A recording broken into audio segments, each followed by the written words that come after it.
Let's switch gears now and talk about security. We are discussing a pre-election security.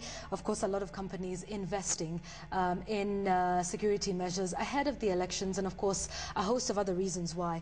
And I'm joined this morning to give us more details on that by George Musamali, who's a security expert analyst and who has had some extensive experience within the force, having been at the GSU training school for 10 years, and so knows quite a bit about security.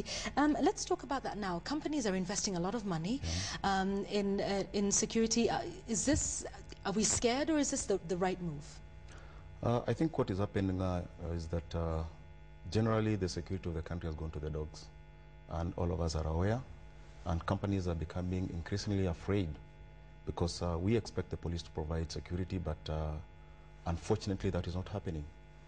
The police are overstretched, and therefore it only goes back to the companies to invest in security so that in case of anything, they can be able to take care of their property. Okay, all right. And what are some of the investments, if you were to advise people that own companies, people that own premises and establishments? It could be anything from your kiosk to your restaurant.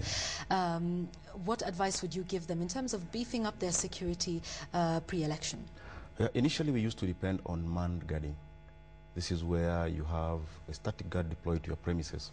But experience has proved that that is not enough.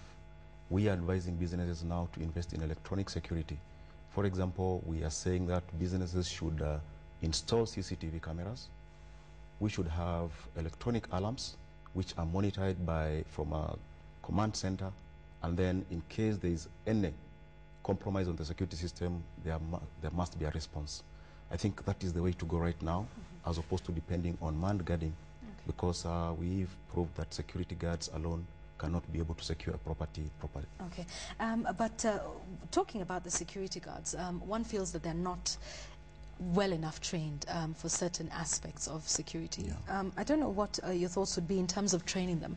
What would a manned guard, a security guard need to know? What sort of expertise, what sort of training does he require? Like you said, it can't be done by manned guards, manned security alone. However, they're still an important part, of security in this country. What do you think is lacking for the security guards to actively carry out their mandate? I think the problem currently is that we have so many companies coming up, and most of these companies are not being run professionally. And you will agree with me, you go out there, you see the way these guys are performing, you will find that there's something wanting about their training. And what we've done some kind of research, and we've realized that most security companies do not train their guards. And if they do, they don't adequately train these guards. You will find that the number of hours that we normally expect a guard to be trained are not reached. Therefore, what is that number? We need to train guards for more than 120 hours. Okay. So basically, a guard is supposed to go through 2 weeks training before deployment. What are they trained in? What are some of the aspects involved in the training, or that should be involved? Yeah, for example, a guard is supposed to be trained in access control. That is very important. They are supposed to be trained on patrolling. They're supposed to be trained on things like search. Also, the law is supposed to come in, because things like powers of arrest, what are their powers when it comes to matters of searching? But you'll find that most companies do not do this. And there is no authority that is supervising the recruitment and deployment and training of the guards. I think this is where we are going short on the expectations of the public. Okay, and when we take a look at various establishments that we go into now, and let's talk about one of the reasons that a lot of companies are investing in security, particularly the security guards, is not just pre-election, but it's also, the terrorist attacks that we have seen lately in the country. And you go into a mall, an establishment, and you're being checked by the metal detectors. Yes. There's the rumor that those metal detectors don't really detect any. They seem to bleep the same way throughout. What's your take on some of these measures that are being taken that we see at the moment? I think what the public needs to understand is that these metal detectors, they're not supposed to detect anything. That is exactly what they are, metal detectors. So the person who is handling the gadget is the person who's supposed to understand what he's looking for. Right. But as I've said earlier, unfortunately, most companies do not train their guards properly. Therefore, you will find that somebody is handling an HHMD, but it bleeps, you're not asked any questions, And sometimes you'll find that people even walk in with weapons into the premises. Right. Yet we have these persons there who are supposed to detect this. But if you look at the concept behind the metal detectors, is that when we are talking about security, we are talking about detection. We are talking about deterrence. And we are trying to deter, because if you are looking at a would-be terrorist, he will be discouraged to find that if I want to get into this building, there's somebody actually that is supposed to go and conduct search on me. Okay. And this sort of will put them off. Right. So that gadget is only supposed to detect any forms of metal that are on your person at the moment. That is it. That is it. And beyond that, knowing what that metal is, if it's part of an IED, for example?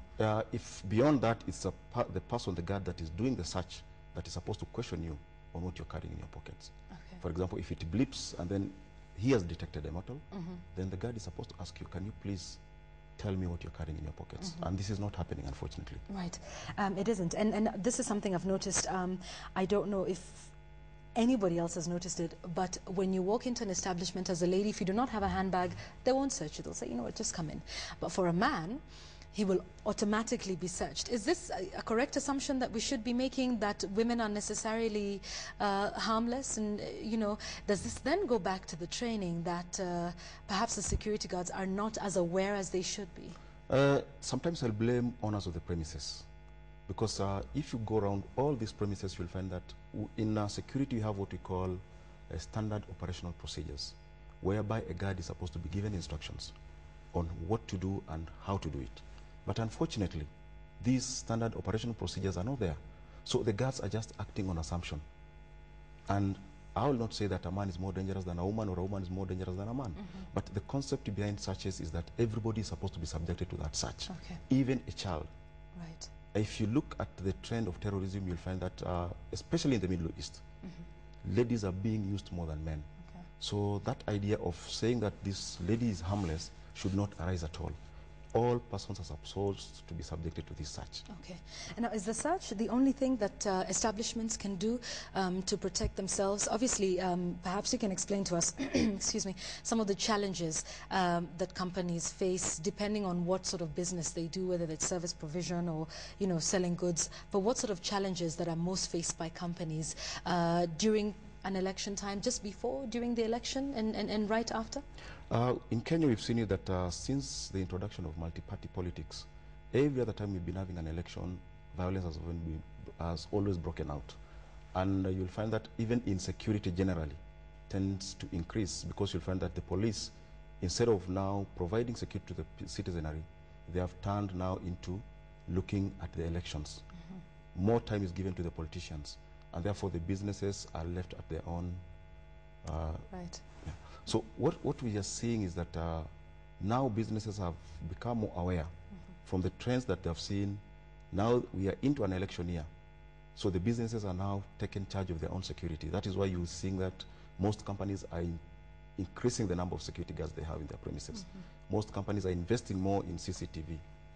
Most companies are also investing on electronic alarms. Okay. Because the trend has always been, we are going into an election year, police turn their attention into politics and forget their core duties of protecting the citizenry. Okay, and like you mentioned, you know, the police's attention is diverted. And this is not just about companies and businesses and their security. It's also about individuals and our security. Of course, we know clashes and elections sort of seem to go together. Yes. That there's always something that happens either right before an election, right after an election, like we saw in 2007 and 2008, which was an extraordinary set of circumstances. But what would your advice be to the police force at this time in terms of keeping the people safe? We've talked about companies and what they can do, but what role will the police play in terms of keeping the people safe and to prevent, you know, little hotbeds like now we're seeing with everything that's happening in the run-up to the election? There's a lot of Kenyans that are getting worried. The worry is there, Yvonne, and as I've said, the police are overstretched. They don't have the numbers. We have an operation going down in Baragoi. We have a very big contingent of police down there. We have another operation in Tana River. We have a big contingent of police there. In Marsabit, we also still have a very big contingent of police there. So you'll find that, for example, let me use Kisumu as an example. You've seen the rise of crime in Kisumu. You will go to a police posts, for example, Kondele. The deployment is supposed to be 20 police officers. But right now, they only have 4. How Really? Yeah, that is the situation on the ground. How are these people going to ensure that there is adequate security in the area? So what I would suggest to the Inspector General is that normally when we go to the election year, they tend to bring in people from the Kenya Wildlife Services. We bring in people from the Forest Department. We also deploy the prison wardens to assist police in maintaining security. What I would suggest is that let him hasten the gazettement of these officers so that we can have them early enough. Already the police are overstretched. They need these people as soon as now. I think that one will assist us because if, for example, we use these forest guards to man the banks, do the cash on transit escorts, and then this will allow the general duty police officers plus the APs to concentrate on the core business of safeguarding the public. Okay. But as it is right now, I'm saying that we are in a sorry state of things because we don't have the numbers. The police don't have the numbers. All right. And for the members of the public themselves, what can they do to just make sure they stay safe? Community policing, perhaps? Community policing has been there, and I believe that is the way to go. But there is a general feeling amongst the public that they cannot trust the police. This is something that needs to be addressed urgently. If you look at the Waiganjo issue, this imposter, it boils down to that. Right. This is a person that has been operating, he has been terrorizing the civilians. So the populace generally have an apathy with the police. Okay. They feel like...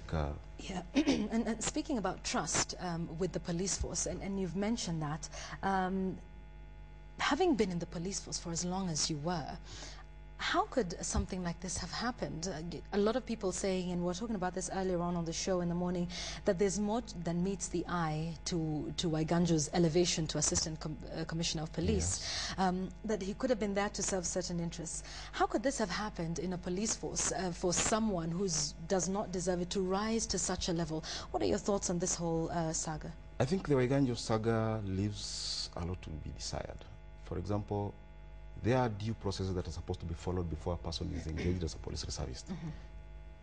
Let me also point it to you that when Ali took over as the Commissioner of Police, he banned the employment of police reservists. Right. Now, how did Waiganjo get recruited? That's an interesting Was question. due process followed? And I'll tell you, as early as yesterday, the IG sent out a circular to the provinces wanting to be given an audit of all police reservists, meaning that police headquarters does not maintain a nominal role of all police reservists. How could such a thing happen?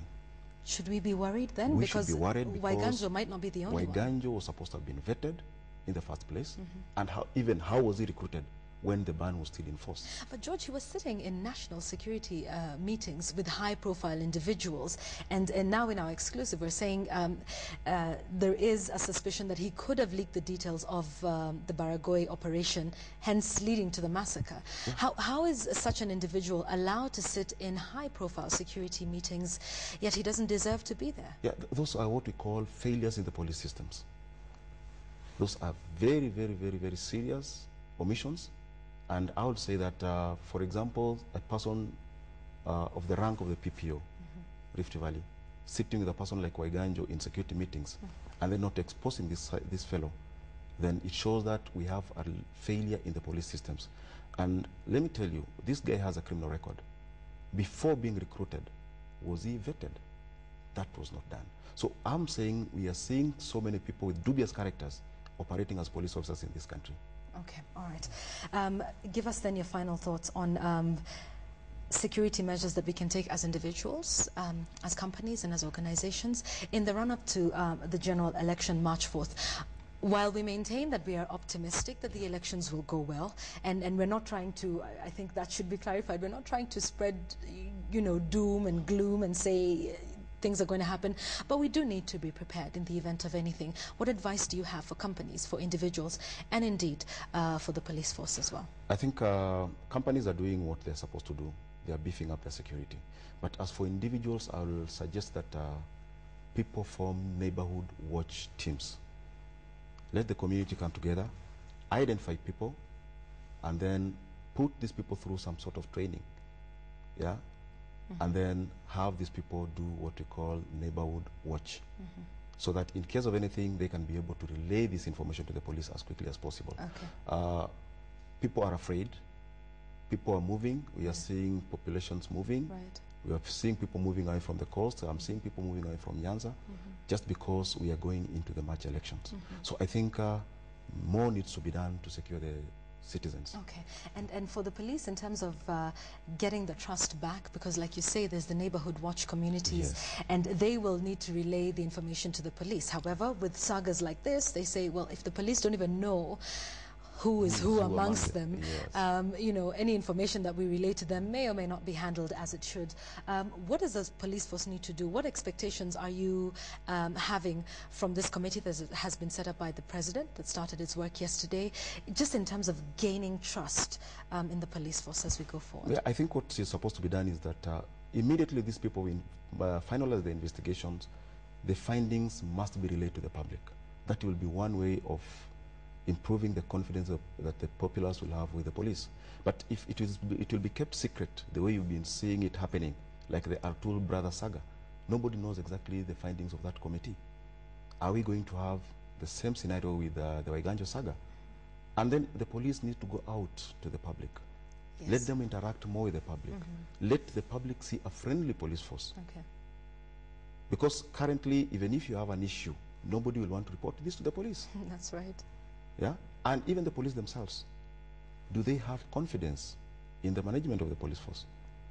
That goes right back to the top, doesn't it? That goes back to the top. What will the IG do to improve the confidence that the ranks and file have in their bosses? Okay. Waiganjo was sacking people. Right. How did this happen? Yes. There was a saga in Naivasha where a whole team of flying squad officers were transferred overnight just because Waiganjo, they had impounded some sugar, and Waiganjo went there and raised hell with the police headquarters, and somebody at police headquarters transferred the whole team from Naivasha. Will they have confidence in themselves?